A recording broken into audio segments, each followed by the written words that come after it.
welcome to Patmos. Thank you for watching and or listening. Today we're going to be talking about Scientism and how it intermingles with the Church of Woke, and how Scientism itself is not science. Why conservatives get this very wrong when they talk about the word science. First, I just wanted to point you towards our locals page, which is at ozymandias.locals.com. It's free to read. It is $2 a month to be able to post anything and or comment. That's just the rules of what they have over there, and I'm going to become more active there as I become more active again on here. And that's OZYMANDIAS OZYMANDIAS.locals.com. You can also reach me on Twitter at Paracelsus Burns.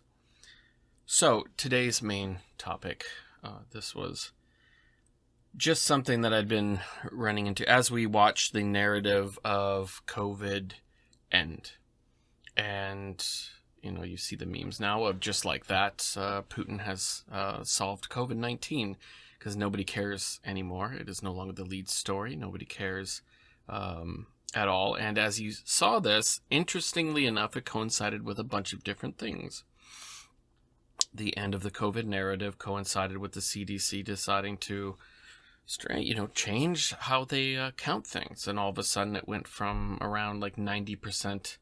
Gosh, I should have looked that up before I went on, but it was something like 90% of the country being at high risk to now being like 20% or something along those lines.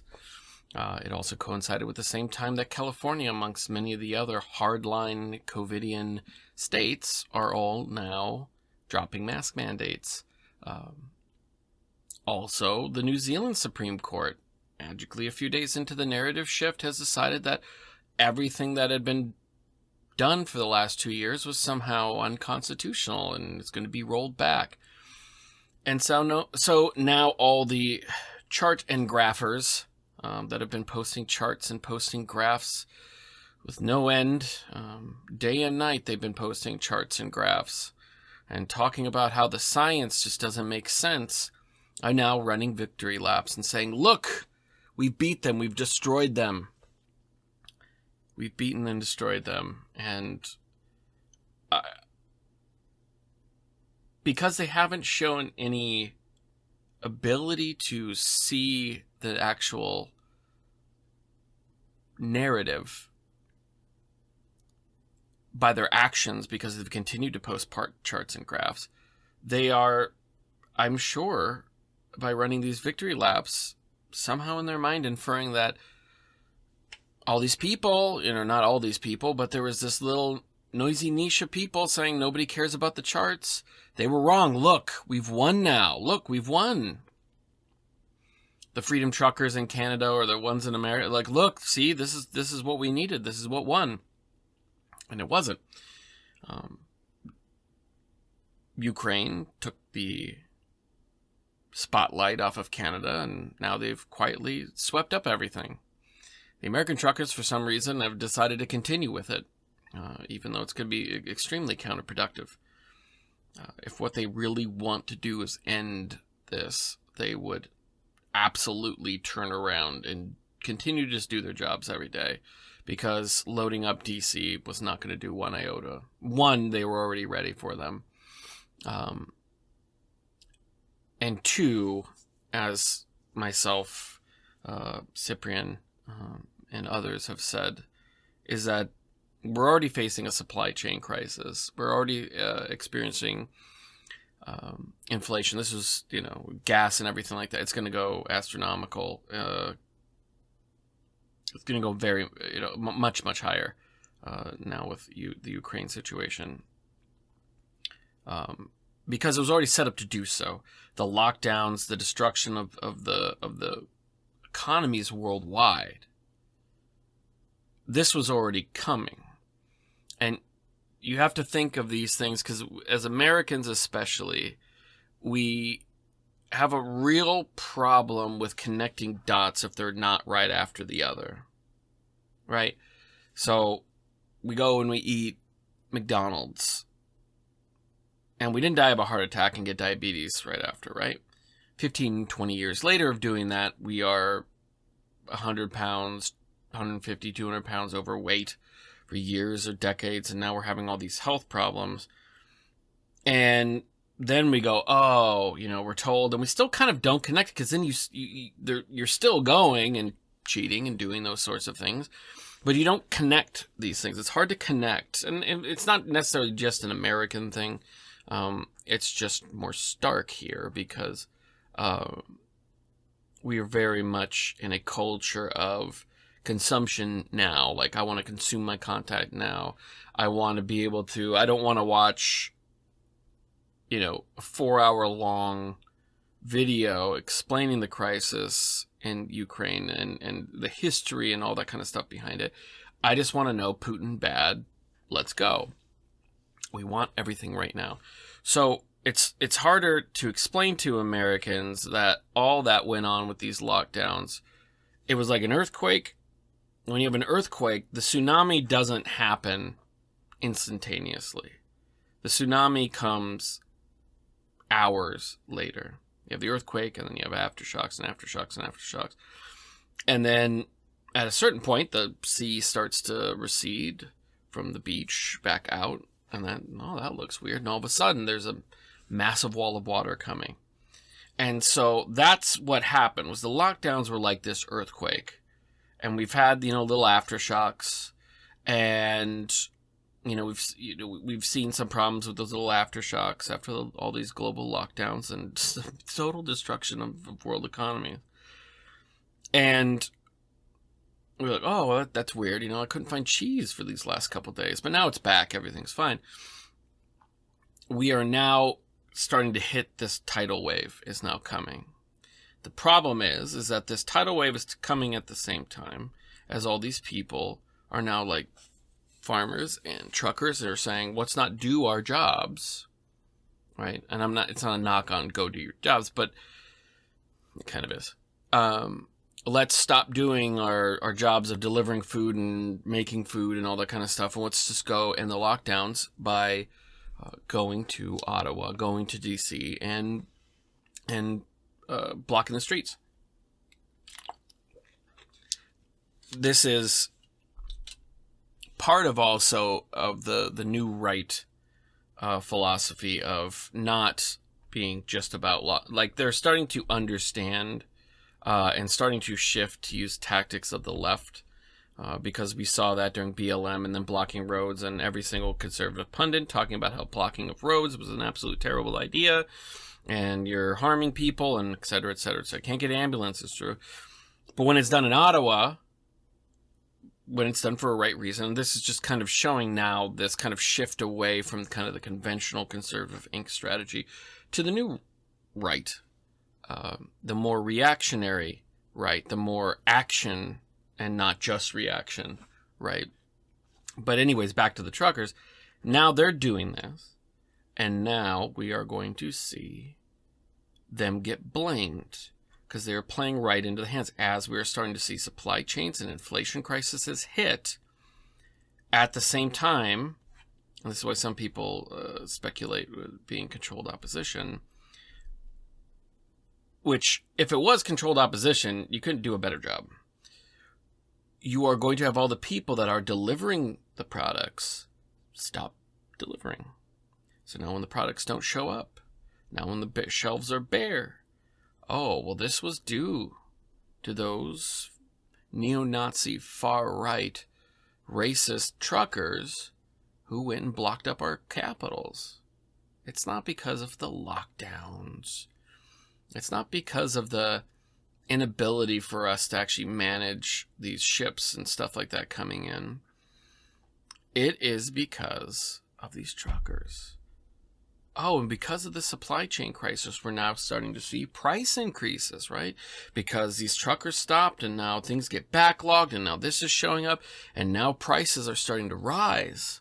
Well, we can really, and this is not all the chart and graph people, all the people working at FEE and all these think tanks are going to provide long 5,000 word articles and multiple charts and graphs showing the preceding of this before any of the truckers, and nobody's going to care.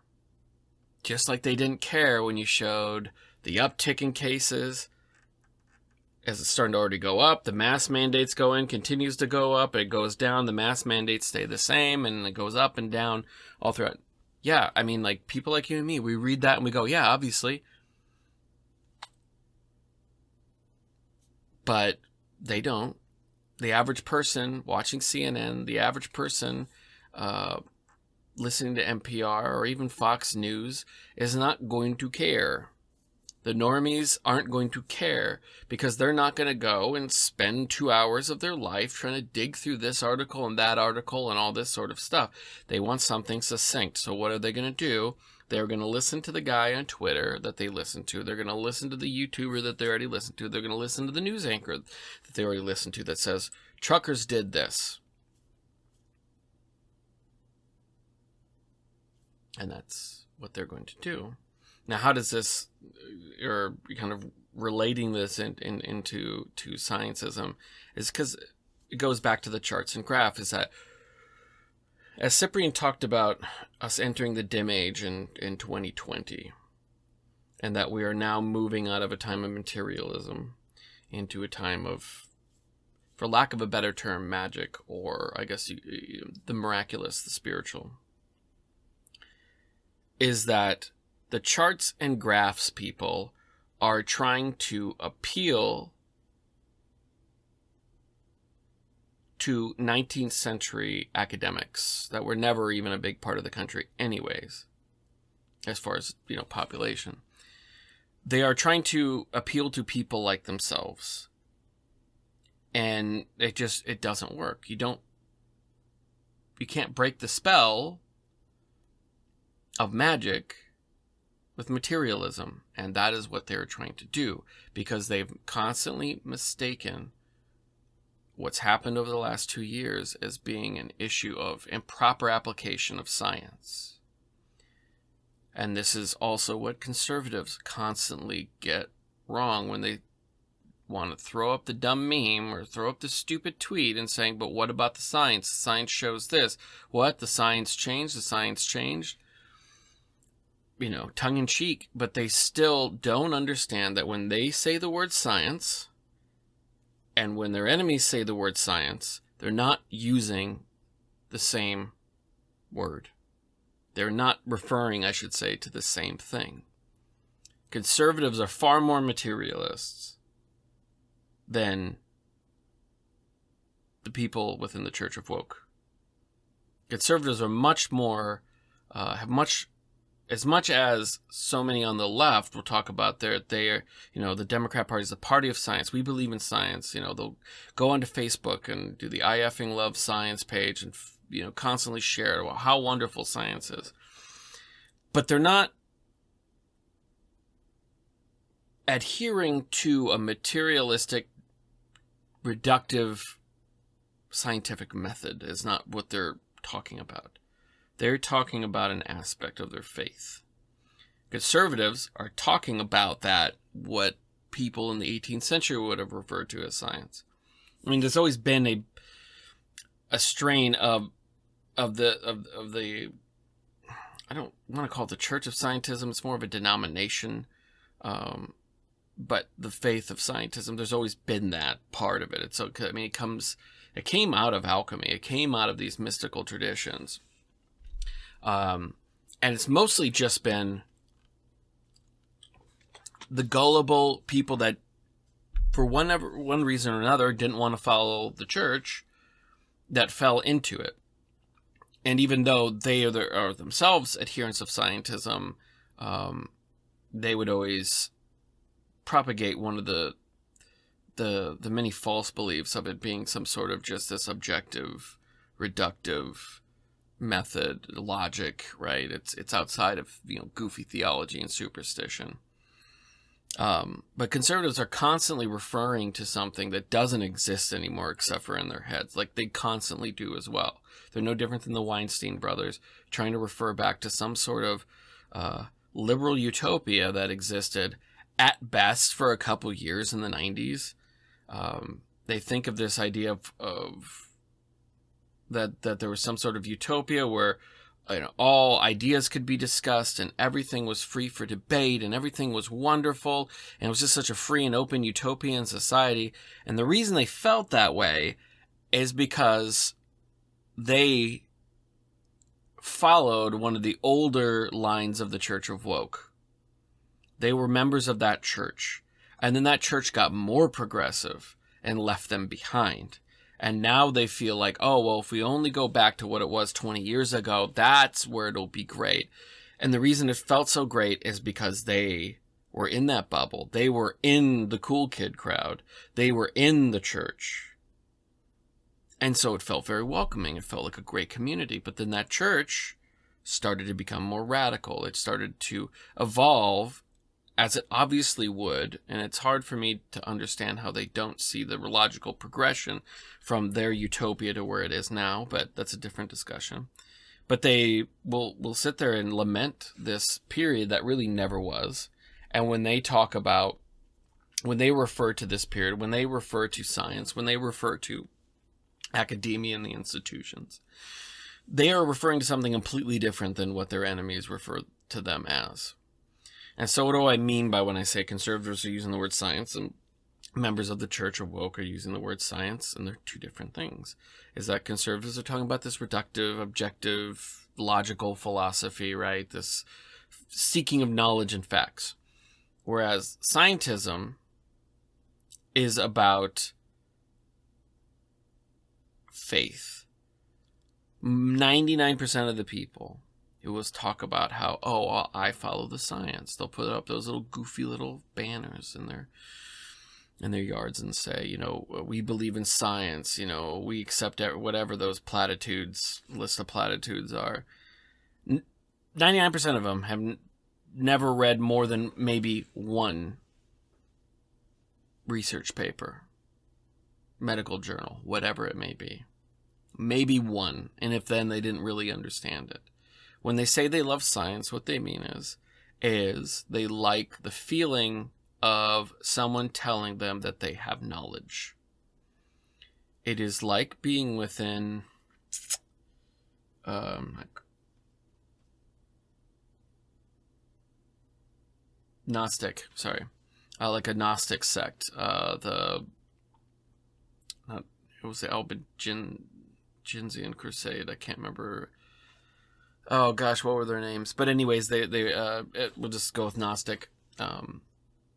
It's like being within a Gnostic sect where you have secret knowledge that is now conferred to you. And that is the feeling that you get when the priests of the church, or the priests of the Scientism denomination, go on Twitter and say, the earth is 14 billion years old, is 100 billion years old. You're made up of stardust and photons. They feel like, even though it's public, I am getting some secret knowledge. Not everybody knows this. And it's true, not everybody knows that. I mean, you can read it, and a million other people could read it, but when you're talking about 7 billion people, and you read it, and maybe half of them retain it, you have, 500,000 people that know this one piece of knowledge, and the rest of the society doesn't, mostly because it doesn't matter, but you have this feeling of being able to have access to some sort of secret knowledge. It gives you a level of security, and because scientism promises that you don't need to have theistic theology to be happy, right? You don't need all these rules. All we need is this. And this is where the conservatives get confused, is because scientism will constantly refer to the thing that conservatives think of when they think of science. They'll cater out this meme, I should say it's more of like a cardboard cutout mascot of objective, logical philosophy, of seeking out the truths and knowledge and facts and all that kind of stuff when they want to. But when it doesn't fit what they want, then the science is disputed. When the science doesn't fit what they want, they will say the consensus is.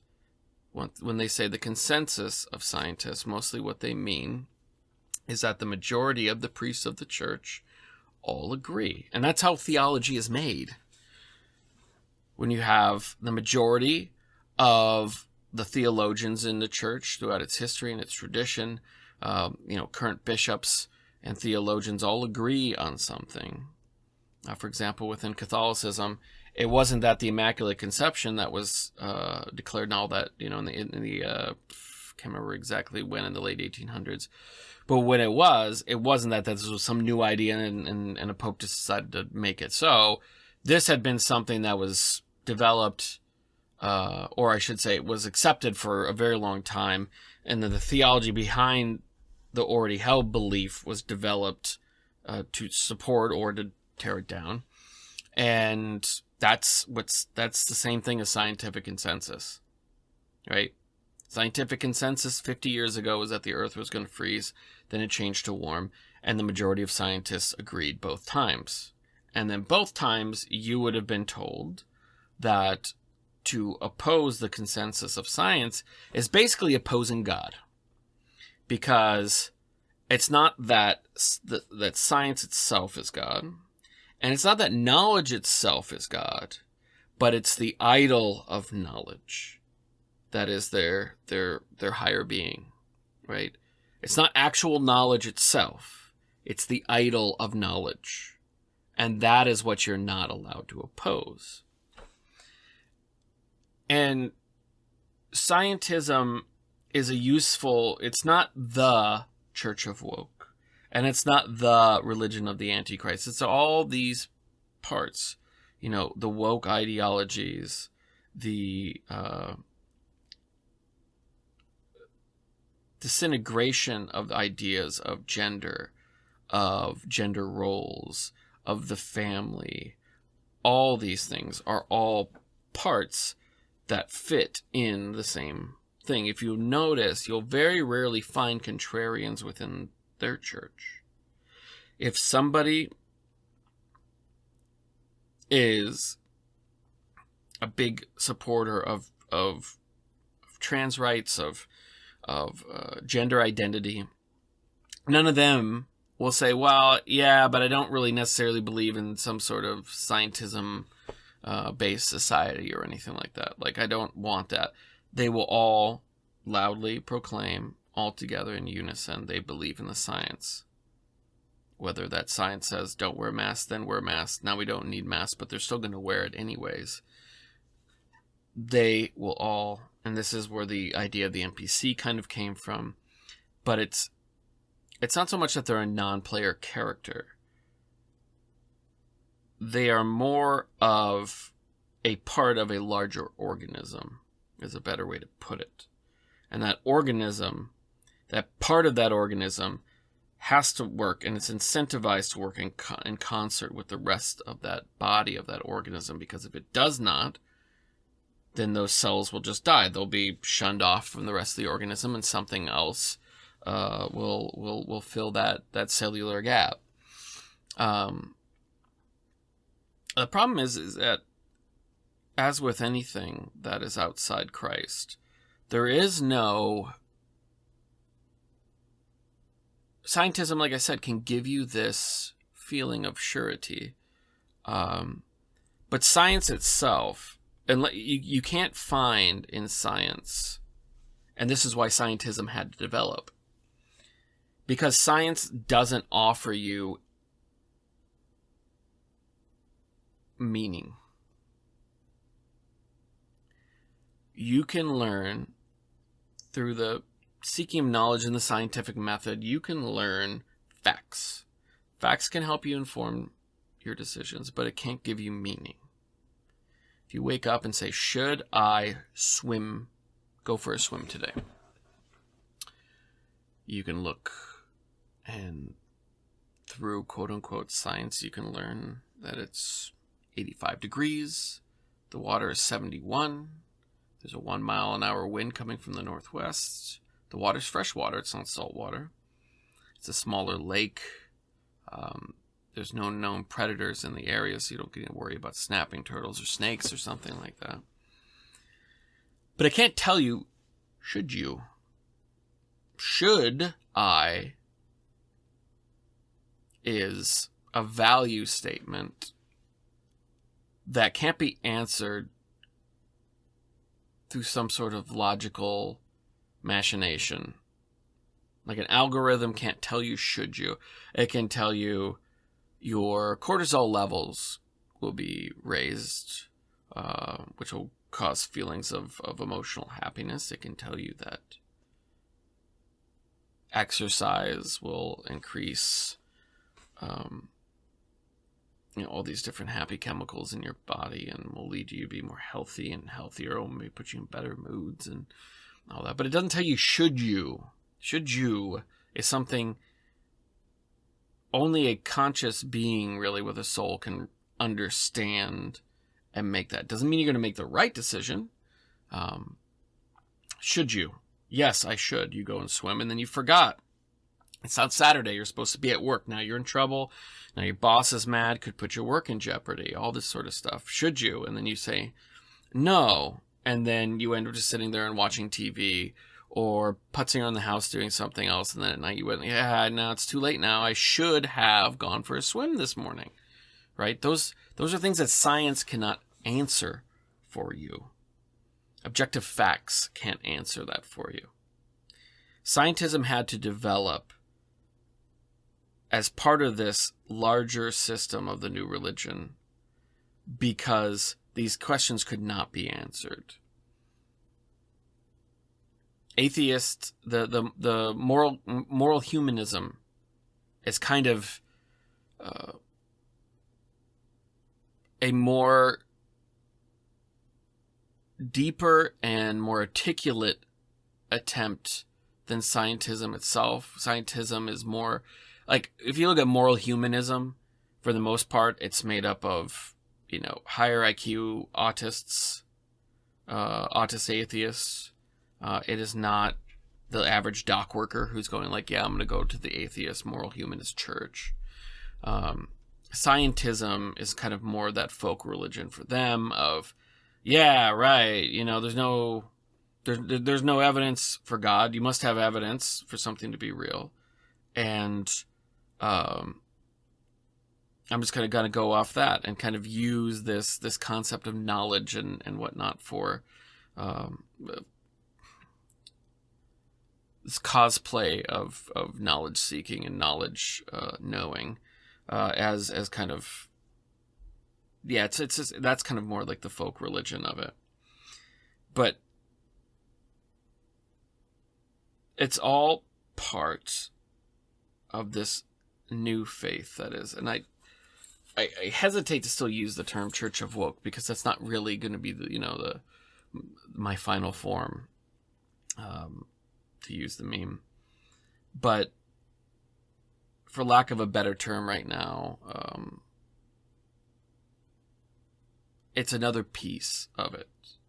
But we're seeing it fail, which is why you saw the New Atheists really had a good go back in the 90s. It was kind of the end of the evangelical revival of the late 70s and 80s. The megachurch foundings and all that kind of stuff. And it's not that those aren't still big, but they reached their peak and they were starting to go on the downhill. And as they started to get weaker, and it wasn't like the evangelical movement politically or culturally was weak in the 90s, but they were on the decline and they were ripe for it. There's a lot of other reasons why, but I don't want to get into an interfaith theological dispute on. That's not the point of this video. But they really had a heyday, the God delusion, all this kind of stuff of evidence-based this and evidence-based that. But what they started to find was that, crazily enough, you could get the edgelord teens, the really lukewarm, I didn't really want to be at church anyway, 20 and 30-somethings and 40-somethings, to an extent. But what they started to find is that these people would do it, they would reject the faith that had been handed down to them, they would reject their parents as being backward and dumb, and then eventually they would go, yeah, but and this coincided too with the really the boom of the 90s, post-Cold War, destruction of all the institutions. Rotary Club, Elks Club, Lions Club, VFW halls, American League, all this kind of stuff, and especially in the churches, there was no community anymore, right? And with the internet, which in some ways promises us a larger community of like-minded believers, and you can connect to a lot more people that believe the way you do, but it is very isolating, as some of you, I'm sure, have realized that yes, we can have discussions and we can talk on Twitter or you watch a video of somebody, but it is very isolating and we don't have those. So people started to go, well, I want that. And they started to go, well, it was nice the church had that. So that's when they started to create Atheist Plus, the atheist churches, and that's where this movement comes. And then the real culmination of this is in John Vervaeke and his videos. And, I'd watched a lot of them, but I think when it was starting to get around like 30 or 40 and I just couldn't keep up anymore. But I've watched a lot of his stuff with Jonathan Pajot, and Jordan Peterson, and I'd interviewed him back during my, somewhat unrelated to Bitcoin, but during the old Bitcoin podcast. And he is trying to create a religion without a religion, or a faith without a faith, i.e., a system of meaning outside of a theistic hierarchy, right? There's no God, there's no savior redemption story, there's no angels, there's no demons. It's very much based in a scientism, or it is scientism, but it's a scientism with real teeth. And while I do appreciate his insights, because he is a very intelligent and smart person, it is a very dangerous thing that he's doing in terms of people's souls. And it is something to very much, that I think very much that people should be keeping their eye on and understanding it, because it is not going to be some flash in the pan. While he may not be the one who develops it, there is going to be something along those lines that is going to, and it is going to be culturally important. Anyways, we're hitting at 30 minutes, but I appreciate you guys watching. I appreciate you guys listening, whatever the case may be. You can hit me up on Twitter at Paracelsus Burns, or on Locals, OZYMANDIAS.locals.com. If you guys want to hit me up, ask me questions, always free to talk. So have a great night. Deo Gracias.